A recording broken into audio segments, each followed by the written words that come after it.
누군가는 가족의 건강을 기원하며 찾던 길, 어떤 이는 잘 여문 과일들을 머금고 걷던 길, 사람과 사람의 길이 이어져 다양한 삶의 이야기가 모여들었던 영천. 누구나 과거의 시간을 지나오지만은 그 기억을 잊어버리거나 버려진다면은 추억은 영원히 사라지고 말 거예요. 옛 기억을 잘 살려가지고 현실을 밑거름을 삼는다면은 그것이 바로 역사를 만드는 길이 아닌가 생각합니다. 자, 오늘 테마기행 길은 영원히 기억하며 1000가지의 매력을 지니고 있는 경북 영천으로 떠납니다. 소중한 옛 시간들이 쌓여 특별한 역사를 지니게 된 추묘의 고장 영천. 현재 지정되어 있는 겁니다. 문화재로 유독 대를 이어 살아가는 사람들이 많은 이곳에서는 사람도 건물도 특별한 역사가 됩니다. 여름비가 추적추적 내리는데 낙숫물 떨어지는 바로 지금 잊히지 않을 또 하나의 여행의 역사를 쓰려고 합니다. 거친 듯하지만 부드럽고 스치는 듯하여도 정으로 엮이는 진솔한 인간사가 북적이는 곳.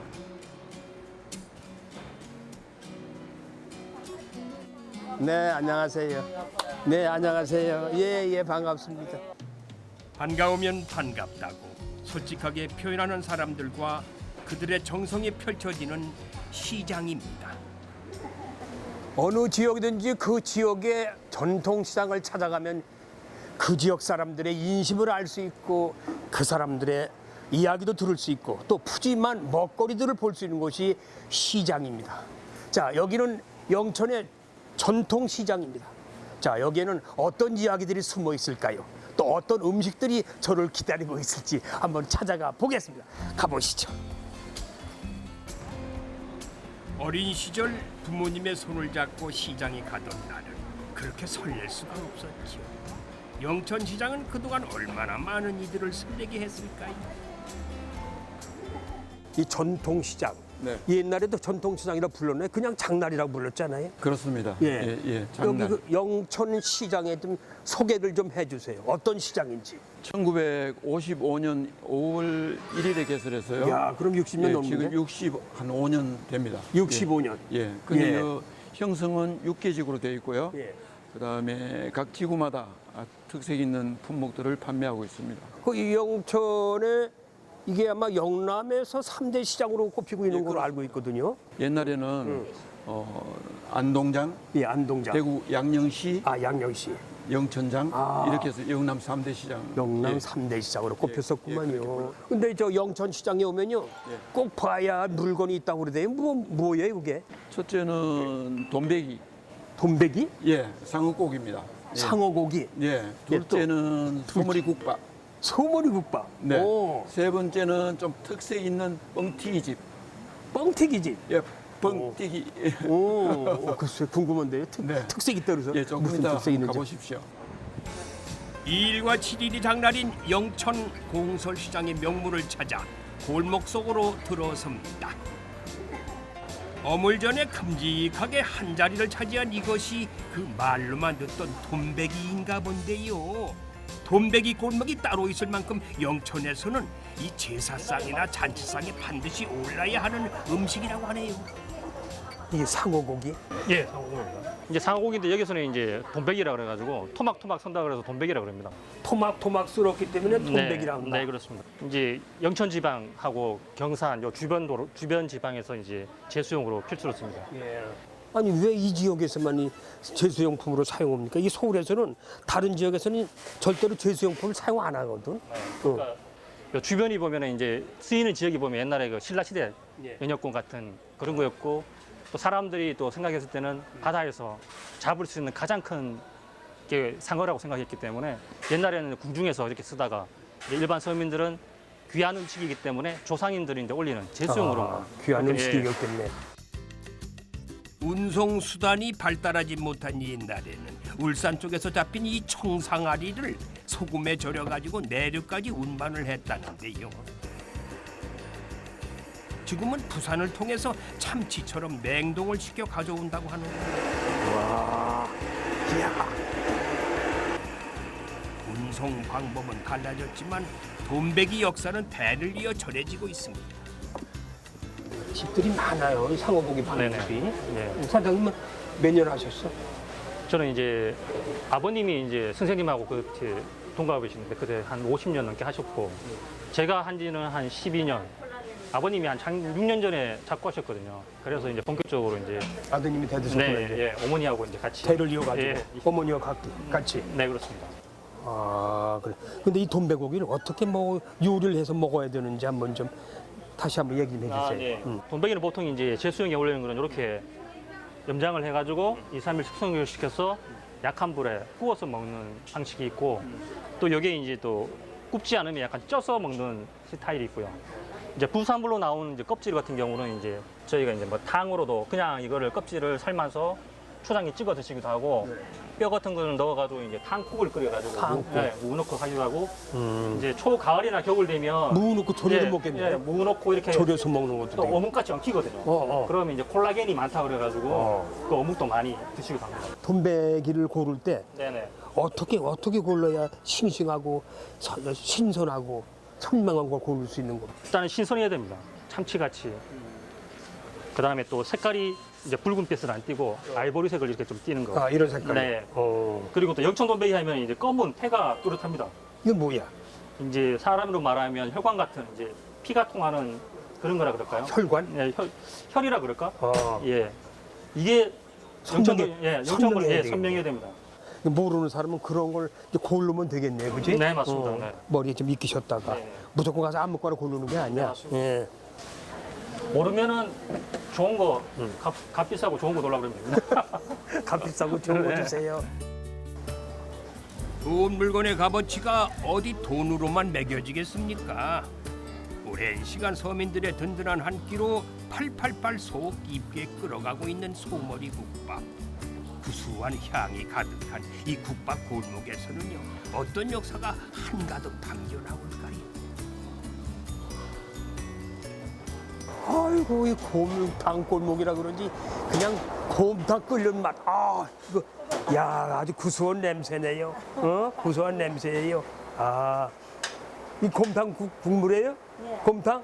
예, 아 그게 소뼈죠 소뼈. 야 그리고 가만 있어. 그리고 여기 온 김에 꼬들이고 이 집에서 무슨 국밥 좀 먹고 돌아가야 되겠네. 냄새가 이 집이 참 구수해. 예. 아 국밥 한 그릇 주세요. 시장 인심은 역시 질도 높고 양도 많구만요. 신선한 소머리뼈와 잡뼈, 부속 고기를 넣고 새벽 1시부터 푹 끓여준다는데요. 뽀얀 국물 그야말로 진국이 탄생했습니다. 맛 보면 알겠네. 야 근데요 이 동네가 그렇게 곰탕집이 많아요. 제가 알기에는 이 영천시장이 옛날에 우시장이 아주 유명했다고 그래요. 예. 그래서 아마 전국에서. 전국에서 유명한 우시장이었었는데 그래서 그 후부터 이게 곰탕집이 생기지 않았을까 생각하는데 맞나요? 어머니 생각은 어때요? 예, 맞습니다. 맞습니까? 예, 예. 예. 우시장이 영천에 시장이 굉장히 큽니다. 전국에서 우시장이 뭐 전국에서 몇 번째 가거든요. 소 키우는 사람도 많고 여기는 아무래도 내륙 지방이라서 생선보다는 소고기하고 이런 게 아무래도 예. 이거 장사하신 지 몇 년 되셨어? 제가 장사한 거는 한 30몇 년 됐고요. 30몇 년? 예. 와. 결혼해가 와가지고 계속 곰탕 골목에만 있었어요. 이 골목만? 예, 어른들 했거든요. 아 어른들도 하셨구나. 어른들 하는데 뭐 10년 일 거둬주고 뒤에 배우고 제가 하는 건 한 33년. 야 33년 강산이 3번 변했어요. 예? 그러니까 이 영천시장의 산 정인이시구나. 진국이라는 말이 어디 그냥 나오겠습니까? 피는 물보다 진하다는 말이 딱입니다. 시어머니에서 며느리로 그리고 손자의 인생까지 그 진한 곰탕 국물로 연결되어 있습니다. 반찬으로 나온 깍두기나 배추김치를 척 얹어 먹으면 입맛과 숟가락이 저절로 싹 당겨지네요. 엄마 잘하고 있어요. 그래 잘하고 있다. 누구셔? 우리 여기 보낸 둘째 딸내미. 선생님 아까 여기 상어 고기 보고 오셨죠? 네. 요거 상어 요리거든요. 일부러 준비해봤으니까 드셔보세요. 그럼 둘째 따님도 이거 하셔? 예, 공장도 하는. 부럽지? 예. 역시 시장은 덤과 정이지요. 구경만 하고 갈 줄 알았더니 상어 고기를 맛보게 됐습니다. 아, 그냥 이렇게 해서 이렇게? 그대로 예 한번 드세요. 이거는 뭐 찍어 먹 그냥 먹나? 그냥 드시면 없어도 돼요. 간이 그냥? 예, 배가 그냥 있어. 드셔보세요. 짭짤하네. 어유, 아주 연하고 부드럽네요. 부드럽고 느낌은 약간 식감은 연어 같은 그런 식감인데 조금 더 쫄깃하고 콜라겐이 조금 더 많죠. 그래서 좀 쫀득쫀득한 맛이 좀 더 많은 것 같아요. 콜라겐이 많잖아요. 그 식감이 더 인심이란 말 자체에서 훈기가 느껴지는 이유는 본래 사람의 마음이 넉넉했기 때문이겠지요. 마음도 뱃속도 넉넉히 채우고 나섭니다.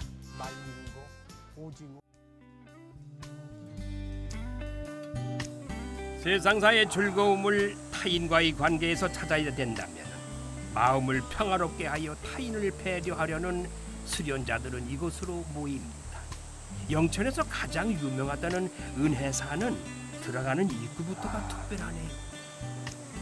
여기가 은혜사 들어가는 입구예요. 초입인데 양쪽으로 이게 적송이라고 하는 건데 이 적송이 양쪽에 질비하게 쭉 군락을 이루고 있네요. 제목으로 목재로도 많이 이용하지만은 이 나무가 이 명산에 많이 자라는 나무가 이제 우리 적송이에요. 아주 하늘을 찌르듯이 높게 올라가잖아요, 나무. 그리고 이 소나무가 너무 예쁘잖아요. 생명을 살생하면 안 된다는 뜻을 담은 금포정. 소중하게 대접받은 나무들이라 그런지 언뜻 봐도 그냥 오랜 역사가 느껴지네요. 안녕하세요. 아이고 반갑습니다. 예, 안녕하십니까. 예, 은혜사 이 들어오는 입구가 참 예쁘네요. 예, 여기 은혜사는 일주문에서 시작해서 은혜사 법당까지 가는 그 거리가 약 1km 되는데, 꽤 기네요. 예, 여기 축종 때 1712년에 종친부의 땅을 다 귀속을 했어요. 하고 1714년에 소나무를 심었기 때문에 이 소나무가 다 300년이 넘어됐다. 이렇게 보시면 아주 그러니까 오다 보니까 이건 또 무슨 나무예요? 예, 이건 사랑나무인데 이거는 열리목입니다. 열리목인데 예. 아들을 못 놓은 사람은 부부끼리 와가지고 촛불을 켜놓고 아. 왼쪽을 도면 아들을 놓고 오른쪽을 도면 딸을 놓습니다. 그리고 부부끼리 화합이 안 될 때는 손을 잡고 부부끼리 같이 돌면 묘약이 생긴다 하는 말이 그런 게 그런 전설이 있습니다. 내려오는 예, 있습니다. 그래서 그 아주 구전에도 아주 이렇게 신라 때나 나온 나무입니다. 참나무와 느티나무가 만나 인연이니 그 효미야 오죽하겠습니까? 유명한 사찰들이 많아 불국토라고도 불리는 팔공산. 그 동쪽 기슬에 얼쳐진 아름다운 송림을 따라 이어진 은혜산은 절 중에서도 큰 절에 속합니다. 천년의 역사를 가진 다양한 암자들을 품은 이곳이기도 하죠.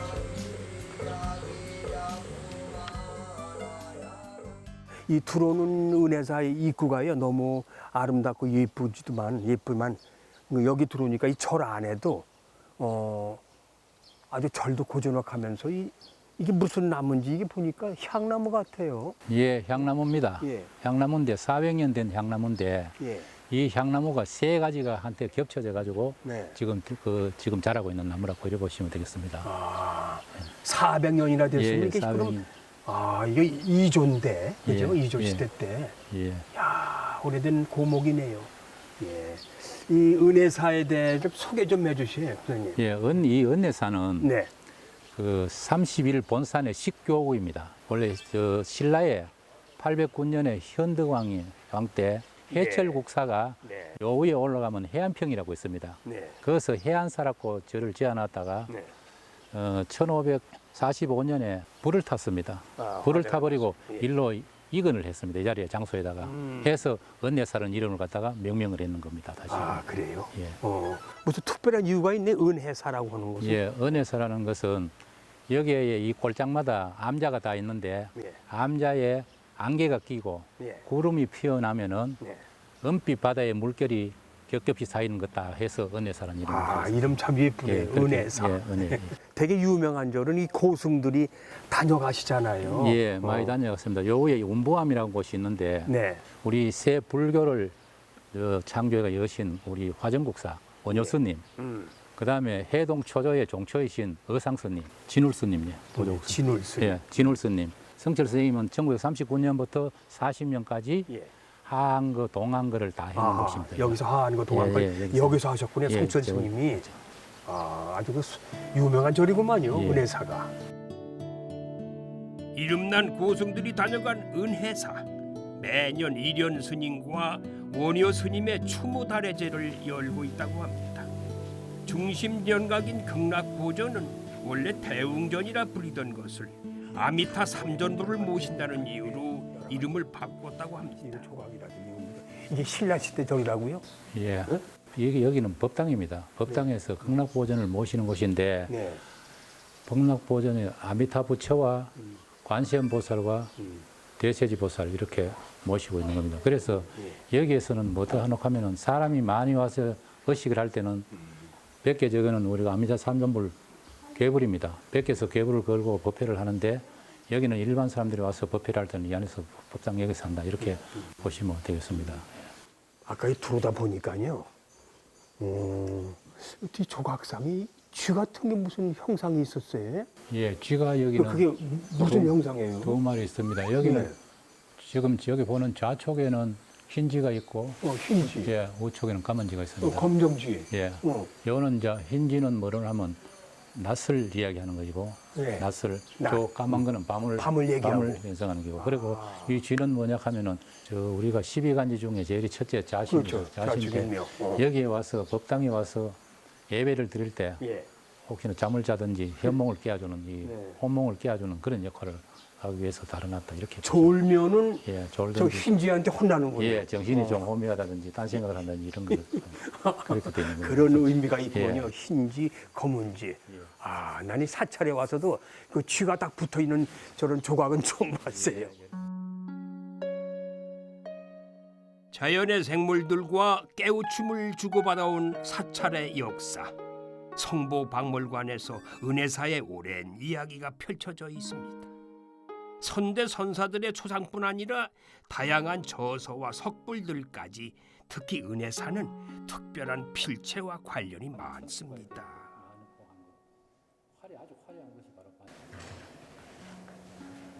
야, 이건 누구 글인데 아주 이건 아주 진짜 멋지다 그럴까. 이 필체가 힘이 있어요. 추사 김정희 선생님 글입니다. 아, 추사 김정희 선생이요? 예. 이 은혜사에서 가장 큰 글씨는 이 추사 김정희 선생님 불광이라는 이 글씨입니다.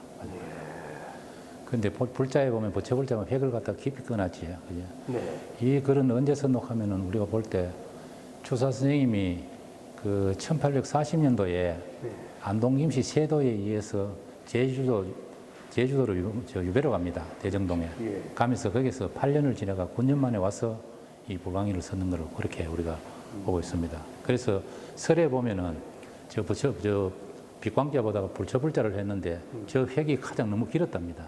엄청 기네요. 예, 길어서 저보다 길었는데 잘라버렸답니다. 너무 기니까 네.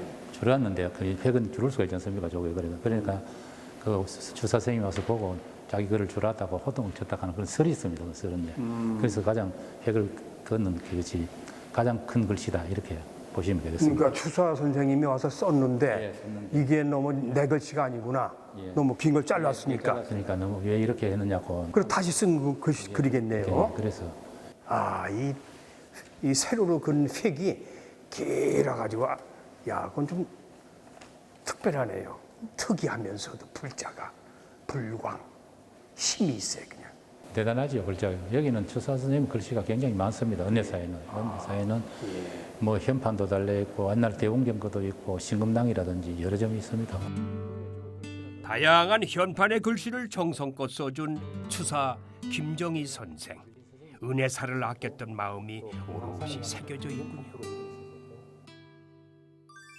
화포구에 펼쳐진 아름다운 극락정토 대웅전의 아미타 삼전불입니다.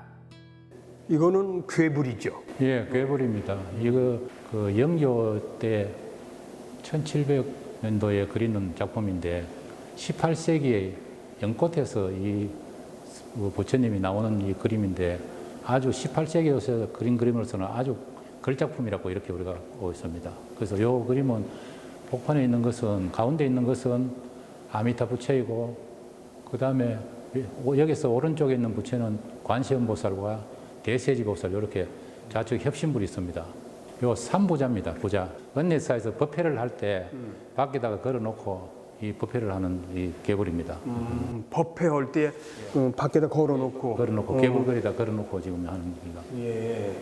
이건 문화재로 지금 현재 지정되어 있는 겁니다. 이거는. 문화재로. 풍경 속으로 비가 찾아들었습니다. 그 옛날 한 시인은 가랑비가 떨어지는 걸 보고 비는 군왕의 은혜라고 표현했습니다.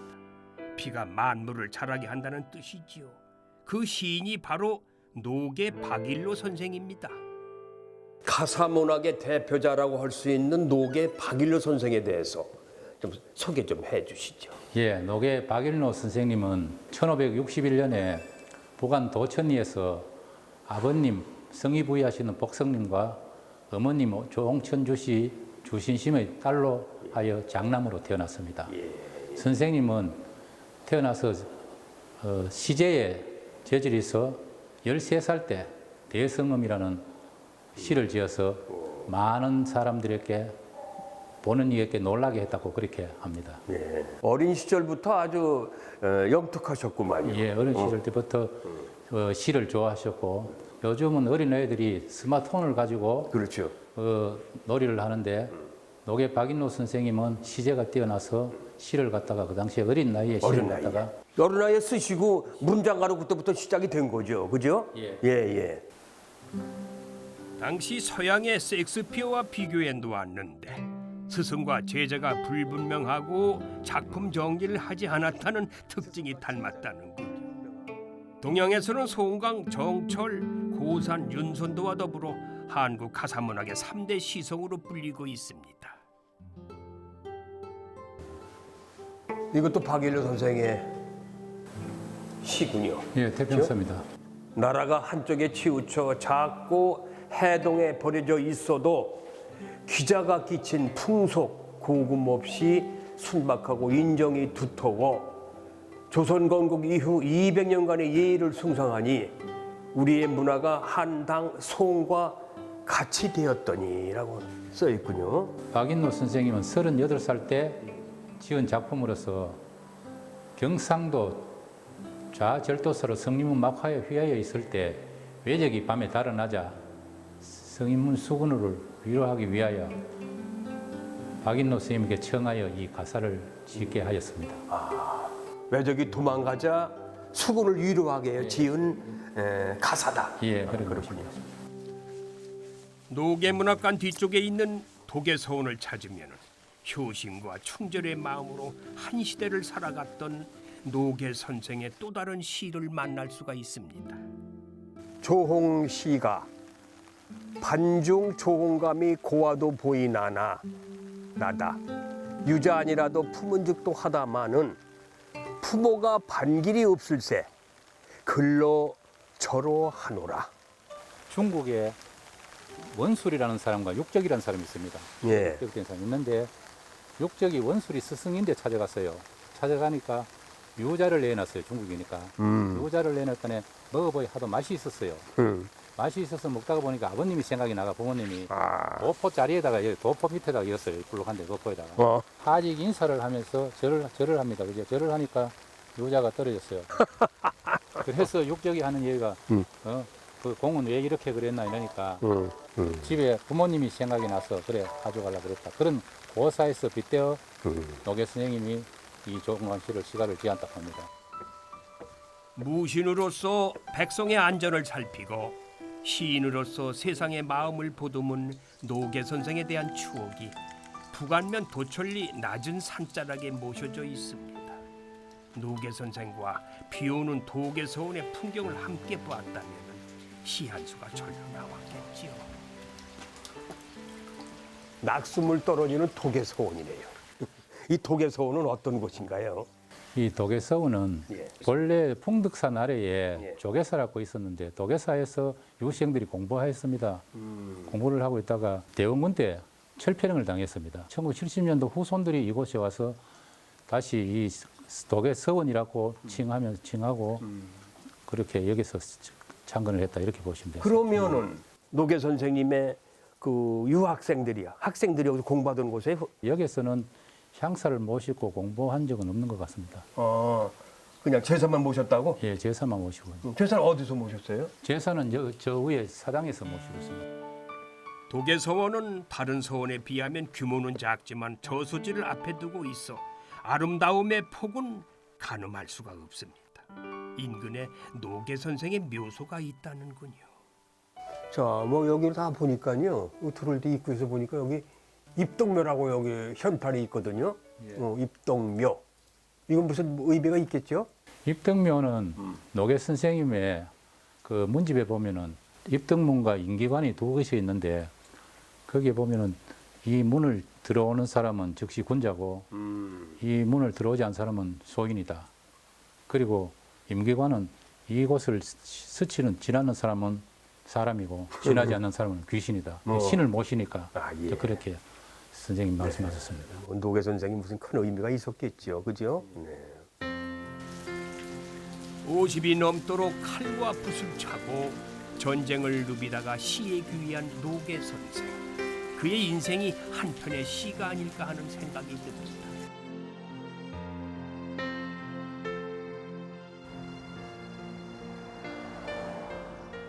노계 박일로 선생의 노계가라고 하는 가사를 보면요. 거기에 이런 문구가 나옵니다. 복숭아 색깔이 복숭아 빛이 비가 오듯 뭐 이런 문구가 나와요. 어쨌든 저 영천에 오니까요 복숭아 나무가 엄청 많아요. 지금 제철인 모양이에요. 저 복숭아 좀 저 색깔 좀 보세요. 빨갛사하니 말이야. 아주 복숭아 향이 여기까지 오는 것 같네요. 한번 향을 좀 맡으러 가보죠. 제철을 맞은 복숭아들이 탐스러운 이곳. 전국 최대 복숭아 생산지 영천에서도 면 단위로 가장 많은 복숭아를 출하하는 임고면입니다. 젊은 이장 내외가 친환경 농법으로 복숭아 농사를 짓고 있다는군요. 복숭아가 참 곱네요, 색깔이. 안녕하세요. 반갑습니다. 반갑습니다. 참 아주 곱네요. 예. 예. 이 복숭아 이 품종이 뭐예요? 이 품종은 황도 종류로. 황도. 예. 이름은 금황이라고 해요. 금황. 네. 알고 있어요. 금황. 네. 그래서 황이 이게 누루황자일 거야 아마 황이. 네. 그래서 색깔이 누루스름해서 황도. 네, 맞습니다. 예, 맛은 백도보다 황도가 더 맛있을 것 같아요.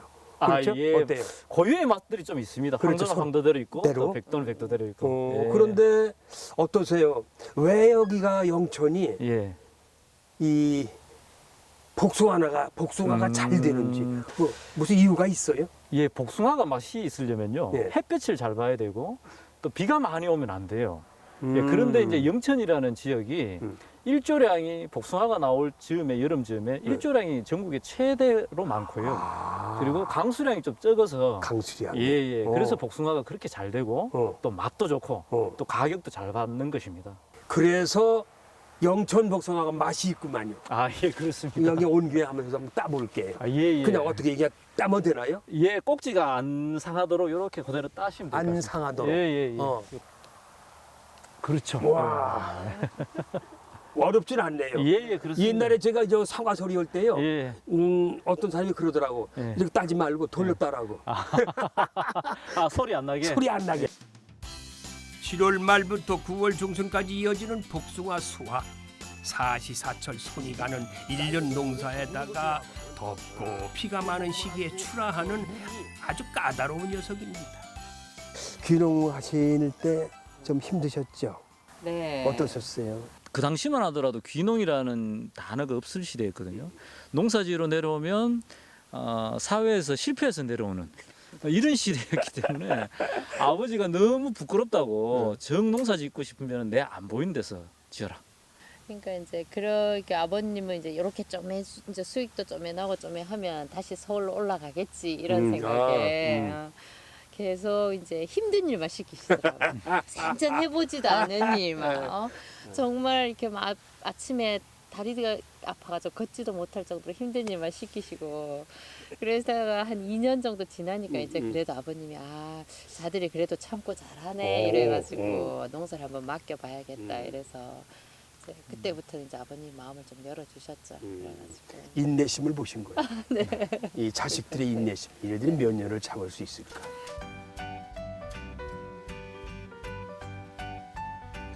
젊은 부부의 뚝심으로 태어난 소중한 결실. 이런 노력들이 이어져 영천의 복숭아가 이름을 얻는 거겠지. 이 싱싱한 복숭아는요, 바로 먹는 게 좋고 뒀다 먹어야 된다면 신문지에 싼 채 비닐에 넣어가지고 좋은 냉장고로 보관하면 아주 좋다고 합니다. 이건 그냥 친환경이라고 말씀하셨죠? 네. 그냥 뭐 네. 껍질 그대로. 네, 껍질 그대로 쌤 드시니까 오히려 영양가도 더 많고 요래 껍질째 먹는 복숭아 어떤 맛일까요? 드세요, 쌤. 거짓말 아니고 달다. 응?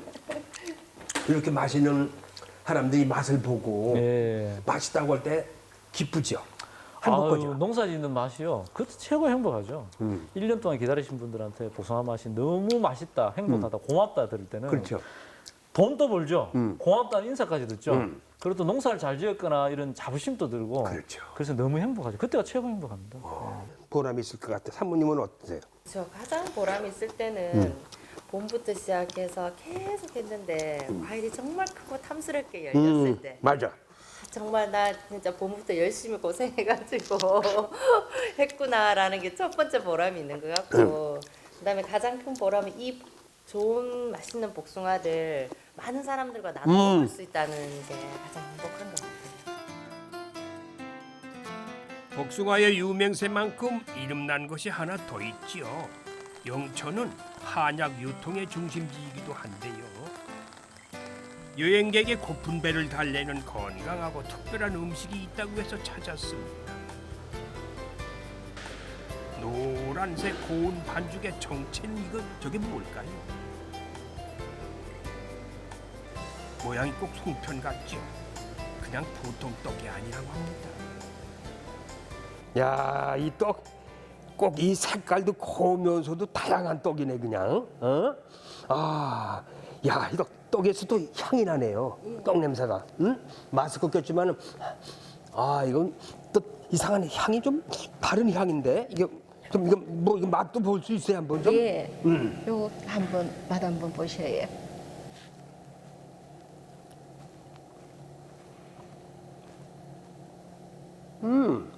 향이 뭐 다르다. 뭐가 들어갔나? 한약재가 들어갔습니다. 한약재. 그래서 향긋하구나. 그럼 재료가 뭐예요, 여기? 노란 거는 지금 선생님 드셨던 거는 단호박이랑 강황이랑 들어갔고요. 강황과 단호박. 예. 요건 백설기.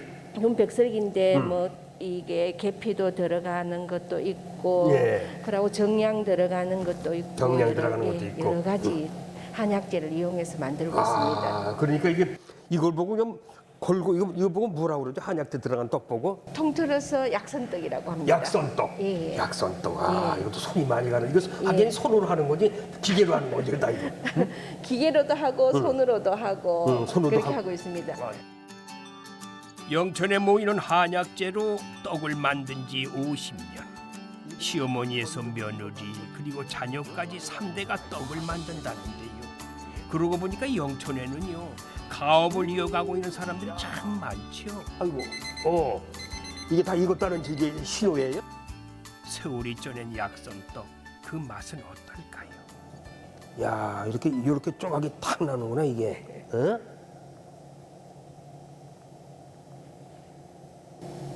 맛이 어떠세요? 맛이 떡이지 뭐. 근데 대표님이 떡을 어떻게 이거 만들려고 하셨어요? 요즘은 빵이라든가 이런 것들 젊은 사람들이 많이 먹지 떡을 많이 먹지를 않아가지고 안 먹죠. 예. 요즘 쌀 소비도 해야 되고 젊은 사람들 건강에 좋은 이런 먹거리들을 제가 제공을 하면 좋지 않을까 해가지고. 그러니까 젊은 사람도 아주 먹게 잘 만들어졌어. 이거 또 애기들도 좋아할 것 같고. 그런데 이 동네가 뭐 좀 무슨 뭐 한약 재료가 많이 재배돼요? 그렇게 많이 되지는 않고 영천이 원래가 한약 유통단지랍니다. 유통단지. 예. 전국에서 없는 한약재가 영천에 오시면은 한약재가 있답니다. 그렇게 영천에 많이 유통을 하고 있답니다. 그러니까 그 유통이 여기가 아주 발달이 돼가지고 많은 사람들이 오면은 여기서 모든 한약재를 다 고를 수 있고. 그렇지요. 근데 선생님, 저희 그 많이 유통되는 한약재 중에서 그 한약재를 첨가를 해가지고 맛있는 요리를 하고 있는데 맛 한번 보실랍니까? 맛보러 가실랍니까? 무슨 요리가 또 있어? 예, 또 있습니다. 아 그래요? 예, 한약재로 만든 요리. 예. 궁금하네 또. 떡뿐만 아니라 요리도 잘하시는구만요. 이 푸짐한 한상을 보세요. 이게 비빔밥이죠? 네, 비빔밥. 근데 무슨 특별한 비빔밥은 아니에요? 뭐 이건 그냥 일반 비빔밥 아니야? 일반 비빔밥처럼 보이는데 특별합니다, 선생님. 특별해요? 예. 뭐가 저희 반찬이? 아니요, 영천에서 나는 산삼 배양근입니다. 이게 배양근이에요? 예. 이 배양근 맛 한번 보세요. 산 냄새 나네. 예. 이거를 유리관에서 49일을 배양을 해서 먹으면은 여기에 산삼이 가지고 있는 모든 효능들이 다 가지고 있답니다. 아, 그래요? 예. 그래서 요거를 비빔밥에다가 넣어서 드시면은 산삼을 먹은 거랑 똑같대? 예, 드시는 거나 같은 예. 효능이 있답니다. 아, 그래요? 예, 이래서 비벼가 드시면은 맛도 산삼 있고. 배양근. 네네. 배양근. 예. 이렇게 먹을 수 있는 방법이 있군요. 그러면 이게 비빔밥 이름이 뭐예요? 산삼 배양근 비빔. 농가 맛집 프로그램을 운영하면서 개발한 음식이라는데요.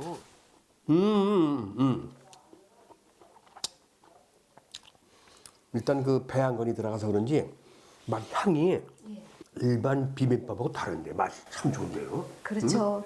제가 영천에 와서 피곤해가지고 무슨 밥을 먹어야 내가 좀 피곤이 풀리나 했었는데 야, 여기 와서 이렇게 이거 한 그릇 뚝딱 다 드시면은 피곤이 싹 해소되실 겁니다.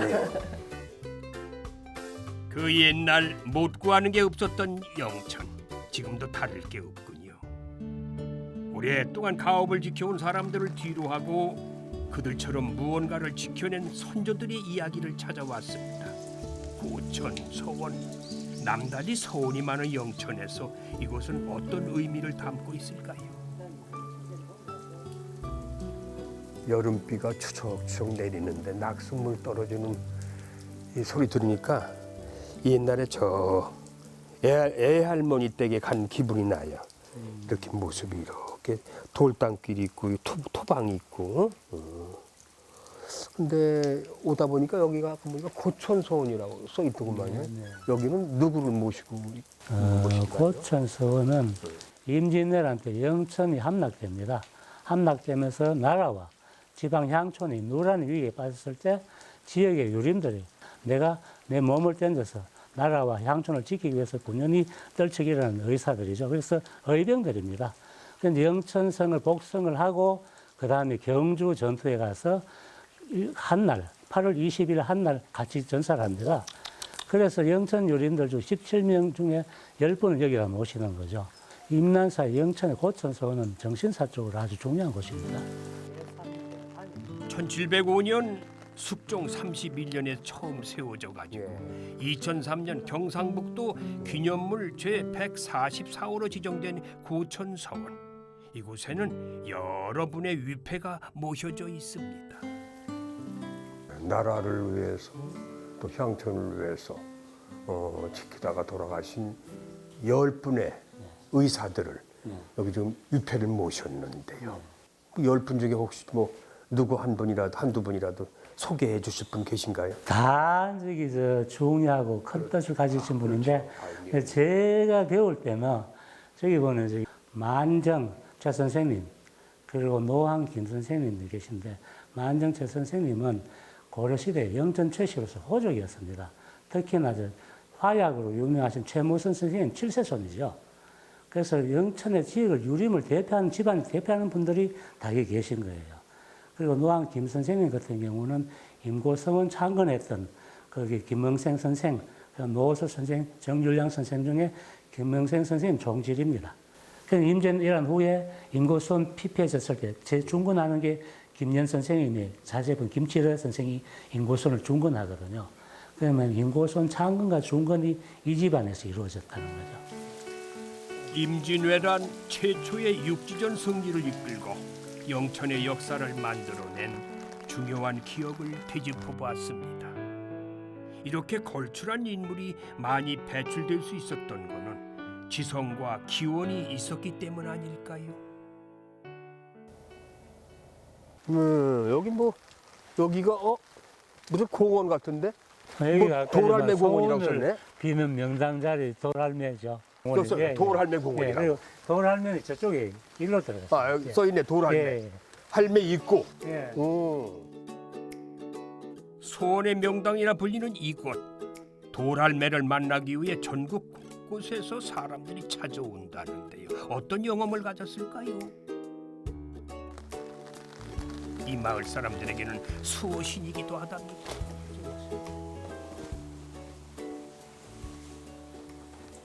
돌할매가 어디 있어? 돌할매 바로 여기 돌할매 계십니다. 돌할매입니다. 저 작은 돌. 저 돌멩이? 예. 돌멩이가 돌할머니. 저게 돌할머니? 네.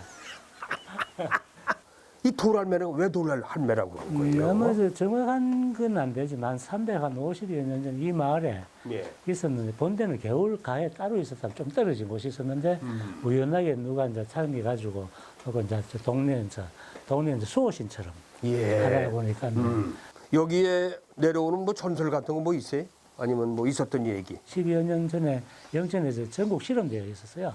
있었을 때 어떤 실험 선수 하나가 그 거구가 와서 이제 돌 들었는데 안 들리는 거죠.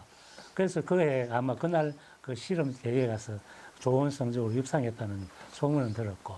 이렇게 감사하게 들으면 누가 훔쳐갈 수도 있겠는데. 그저 몇 년 전에 실제로 그런 일이 있었어요. 있었어요? 어떤 사람이 훔쳐갔는데 멀리 가져가지 뭐 이상하게 저기 좀 안 좋은 일이 있었는지 몰라도 가까이 갖다 놨어요. 마침 찾아가 놓고는 이 동네 주민들이 이제 밤낮으로 교대로 지키고 있는 거예요. 그럼 효험이 있긴 있는 모양이네. 그럼 저도 한번 빌어볼까? 소원. 그러려면은 먼저 그냥 아무 생각 없이 한번 들어보시는 거죠. 들어보시고 그다음 놓고 나서 진지하게 간절하게 내 이름과 내 주소와 생년월일을 대면서 소원을 빌면서 다시 한번 들어보는 거죠. 그럼 생년월일도 속으로 얘기해야 돼? 속으로 하셔야겠죠. 오케이. 한번 밖으로.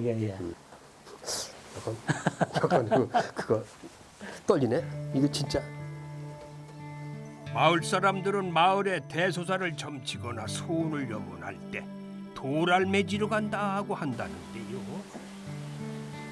처음에 그냥 아무 느낌 없이 한번 들어보시는 거죠. 저도 돌할매를 지어봅니다. 그다음에 합장하고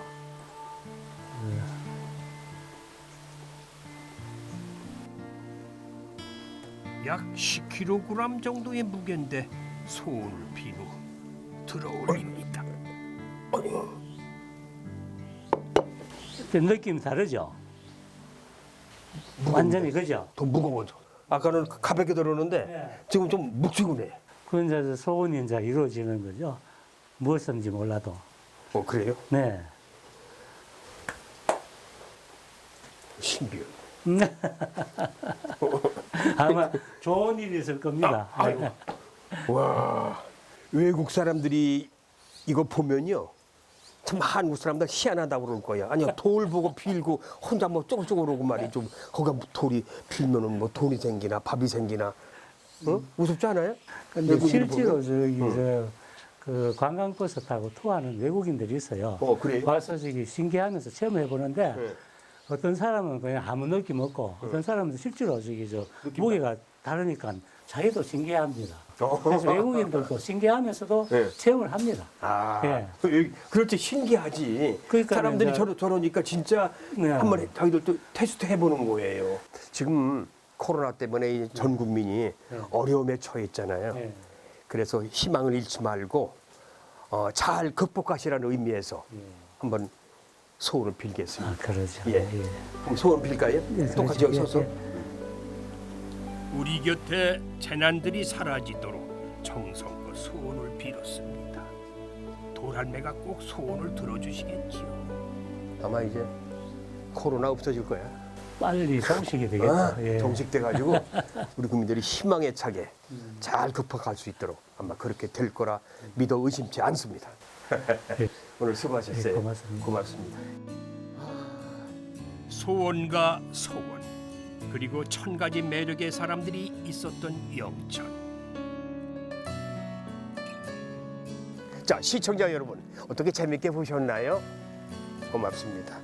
자, 올 여름에는 영천으로 가볍게 발걸음을 옮기시면 어떨까요? 여러분은 마음대로 하세요. 자, 저는 다음 주에 뵙겠습니다. 고맙습니다.